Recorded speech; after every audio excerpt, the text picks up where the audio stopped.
inside these schools. Despite the board's attempt to deny it, District 196 schools are quickly becoming a place where promoting activism is actually more important than promoting education. I'll take you back to my first day at RHS this fall. The principal came out and gave us a heartfelt speech about equality and standing together. He began to list countless races, such as Latino, Asian, expressing how much they matter and how important they are.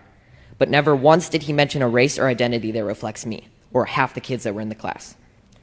Now, members of the board, I know you haven't been to school in a while, and I know none of you, or most of you, don't have any kids left in the school district.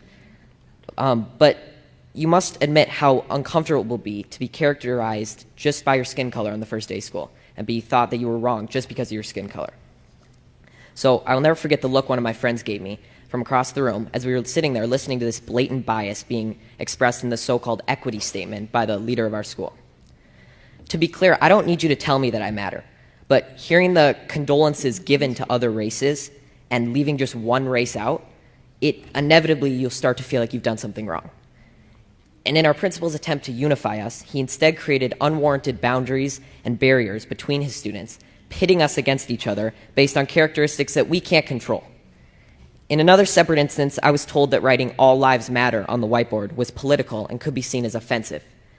When I questioned the teacher after class, she told me that she didn't have an answer and she just had to erase it, and it was quickly erased. There are political signs all over RHS, about specific races that matter, specific sexual orientations that matter, and specific perspectives that matter. But when I questioned the RHS administration about how these signs were political, they told me that they were supporting human rights. So when I questioned why the equity statement couldn't represent all students, they told me that to even ask that question was outlandish and offensive. And when I asked why that was, they told me, quote, "Whites have a pretty good situation right now," unquote. So is that not racism? Disregarding my question merely because of the color of my skin? To be honest, after enduring a year of the people in charge telling me that I'm a racist and I'm privileged and pointing out our irreversible differences, I've never noticed race more. And it's becoming the first thing I notice when I meet someone, which has never before been the case. RHS administration confidently told me that RHS students and staff are happy with their equity statement. But from my experience in talking with other students, this is not the case. I know many kids who disagree with their teachers, but they're too scared to stand up because they're worried that their grades will be docked and their learning experience will be affected. My honors government teacher, I'm not going to say his name, but he's mentioned that Democrats care more about all people while Republicans only care about themselves. And he's also inferred to us that socialism is better than democracy. He even had a statue. He had a statue of a socialist leader in his classroom.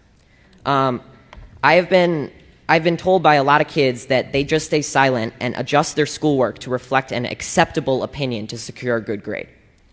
I've been approached by multiple teachers who have told me in private that they just want to say that they agree with me and they support me standing up, but they can't say it in front of the class for fear of being disciplined by the administration in some way or losing their jobs. There is clearly only one way to think in this district, and that is that they are teaching their kids to shut up if they don't agree. Now, members of the board, I want you to take a good look at yourselves in the mirror tonight and ask, are you really standing up for the equality of all people, or are you just pushing a damaging political ideology on our students? A fellow coworker at my job, who by the way is of color, discreetly told me that the schools seem to be pushing a very leftist agenda in class. This proved that not everyone is happy with your school, and not everyone who isn't happy is white. Now, due to all these instances I've mentioned and many more that I can't fit in this 5-minute speech, I have decided to leave this district and continue school on a private Christian school online.